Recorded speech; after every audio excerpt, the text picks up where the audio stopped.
Sepotong telinga manusia diletakkan di atas meja kayu yang kasar, masih basah oleh darah segar yang mulai mengental dan menghitam di sela-sela lipatannya. Di samping potongan daging itu, tergeletak sepucuk surat tantangan yang ditulis dengan tinta penghinaan. Pemilik telinga itu adalah seorang kurir Jipang.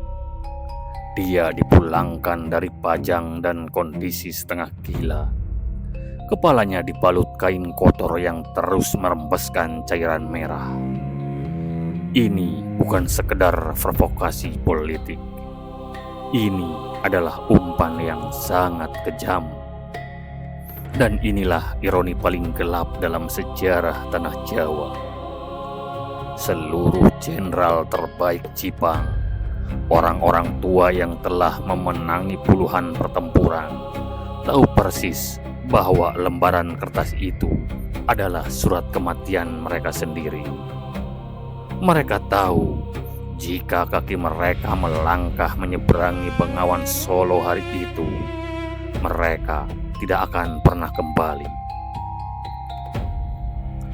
Namun, di bawah tatapan mata Arya Penangsang yang merah membara oleh amarah, mereka memilih untuk mengencangkan tali pelana kuda mereka. Mereka berjalan menyongsong maut, bukan karena mereka bodoh, tetapi karena sebuah kesetiaan yang terlampau mahal. Selama ratusan tahun, sejarah hanya mengingat satu nama dari Jipang, yaitu Arya Penangsang.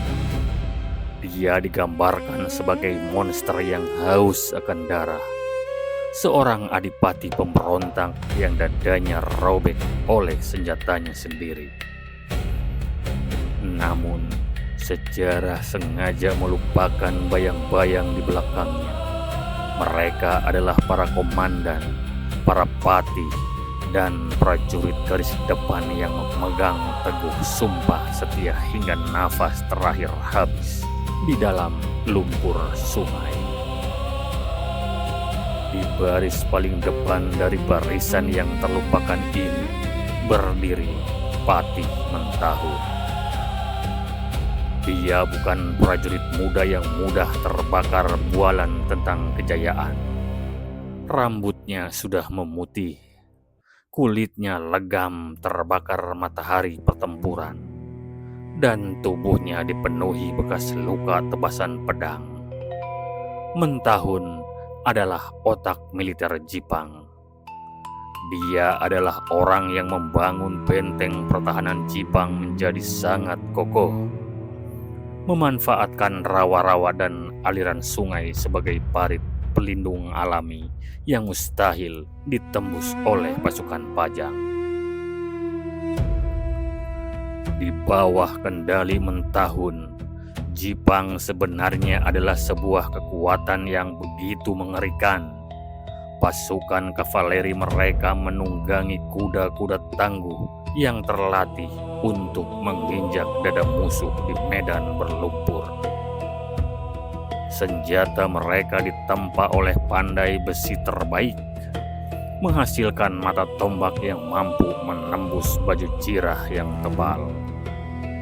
Mentahun tahu itu, selama mereka tetap bertahan di dalam batas wilayah mereka dan membiarkan musuh yang datang menyeberangi Bengawan Solo, Jipang tidak akan pernah bisa dikalahkan. Strategi pertahanan pasif ini adalah mahakarya militernya. Pajang yang dipimpin oleh Hadiwijaya tahu akan hal itu.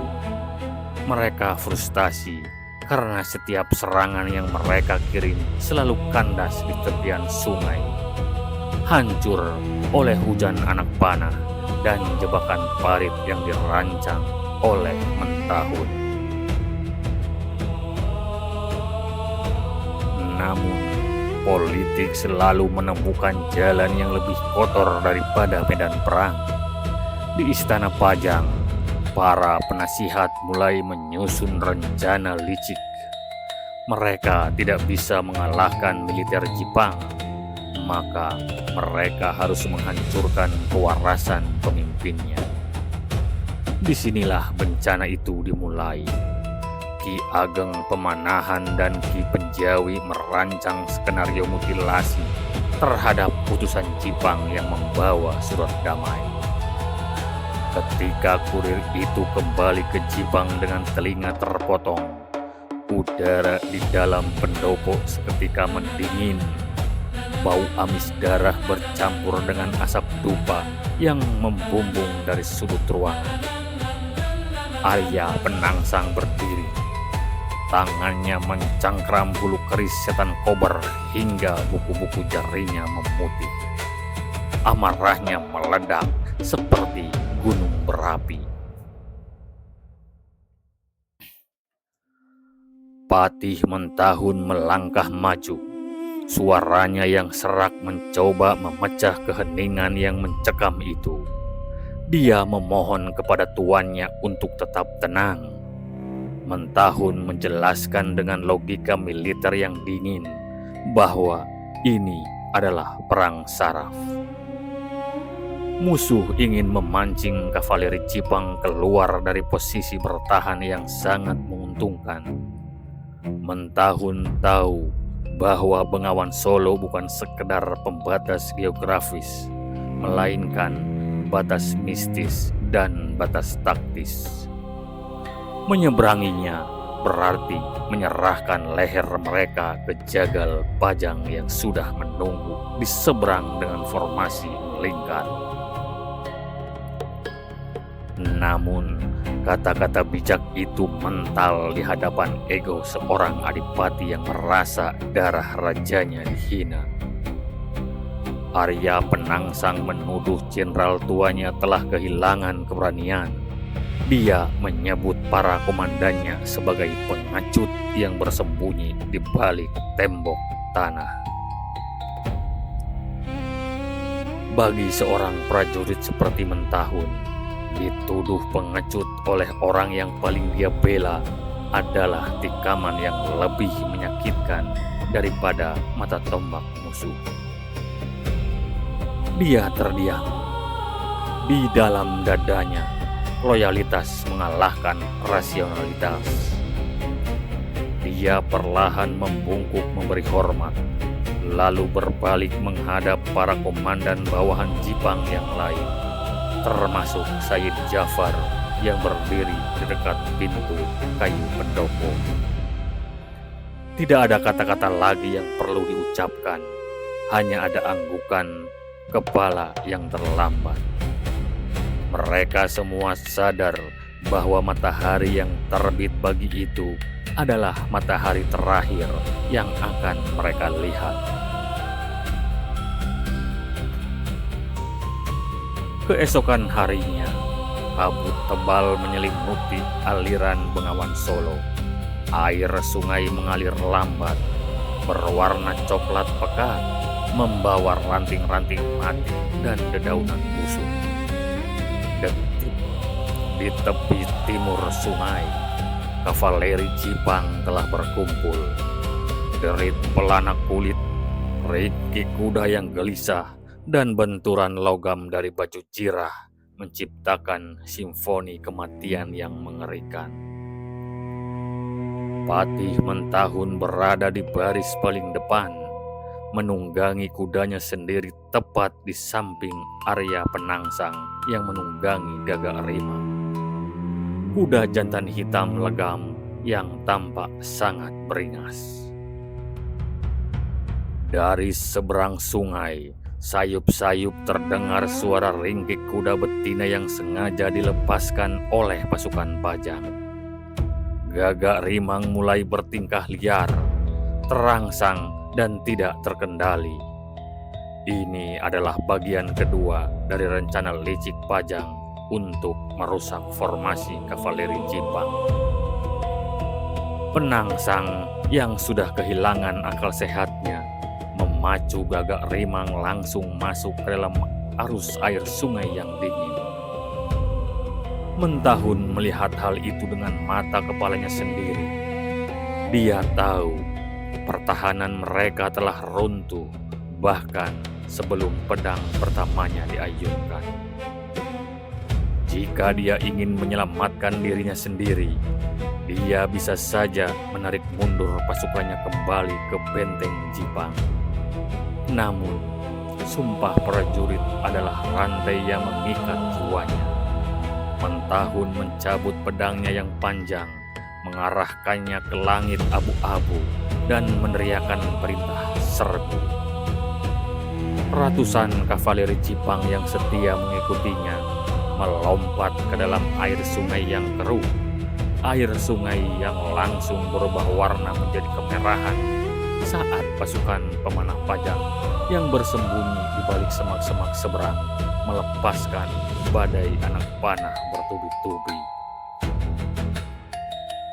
Kuda-kuda Jipang bertumbangan di tengah sungai. Suara jeritan hewan yang sekarat bercampur dengan teriakan manusia yang tenggelam di bawah beban baju besi mereka sendiri. Lumpur sungai yang licin membuat pijakan menjadi sangat mustahil. Namun, Mentahun terus merengsek maju. Dia berhasil mencapai seberang sungai, menebas setiap prajurit Pajang yang mencoba mendekatinya. Dia bertempur seperti orang kesurupan, bukan untuk memenangi perang yang dia tahu sudah kalah, melainkan untuk memastikan bahwa jika dia harus mati, dia akan menyeret sebanyak mungkin musuh bersamanya ke liang lahat. Di tempat lain di tepi sungai yang berlumpur, kepungan musuh semakin menyempit. Sutawijaya, pemuda yang membawa tombak pusaka Kiai Plered, sudah bersiap mengincar penangsang yang sedang sibuk mengendalikan kudanya yang liar. Para jenderal Jipang mencoba membuat barikade hidup untuk melindungi adipati mereka. Mereka melemparkan tubuh mereka di hadapan ujung-ujung tombak musuh. Said Jafar gugur dengan dada berlubang. Tubuhnya ambruk ke dalam lumpur hangat Bengawan Solo. Wajahnya terbenam di dalam air yang mengalir ke arah utara. Satu persatu, komandan-komandan terbaik Jipang yang tangguh berguguran di tanah yang becek oleh darah mereka sendiri. Patih Mentahun akhirnya terkepung oleh puluhan prajurit tombak Pajang. Kuda yang ditungganginya roboh setelah kedua kaki depannya ditebas. Mentahun jatuh ke tanah berlumpur. Nafasnya tersengal-sengal. Dadanya kebang-kepis di balik baju jirah yang sudah penyok. Dia mencoba berdiri menggunakan pedangnya sebagai penyangga. Namun, sebuah tombak menembus pundaknya dari belakang, disusul oleh tebasan pedang yang merobek lehernya. Patih Agung Jipang itu jatuh tersungkur. Matanya yang perlahan meredup menatap ke arah Bengawan Solo, menyaksikan kehancuran total dari pasukan yang dia bangun dengan susah payah selama bertahun-tahun. Sejarah kemudian menulis bahwa Arya Penangsang tewas setelah ususnya yang terburai akibat sabetan tombak Kiai Plered tidak sengaja terpotong oleh kerisnya sendiri saat dia mencoba menariknya dari sarung. Kematian tragis sekaligus memalukan itu menjadi klimaks dari runtuhnya Jipang. Namun, sejarah yang ditulis oleh para pemenang seringkali bersikap sangat pelit. Mereka menghapus pengorbanan Patih Mentahun dan para jenderal Jipang lainnya dari narasi kepahlawanan. Mereka dicap sebagai komplotan pemberontak yang keras kepala, pengikut dari seorang tiran yang haus darah. Nama-nama mereka dikubur dalam-dalam di bawah narasi keagungan dinasti Pajang dan Mataram yang baru lahir dari abu peperangan tersebut.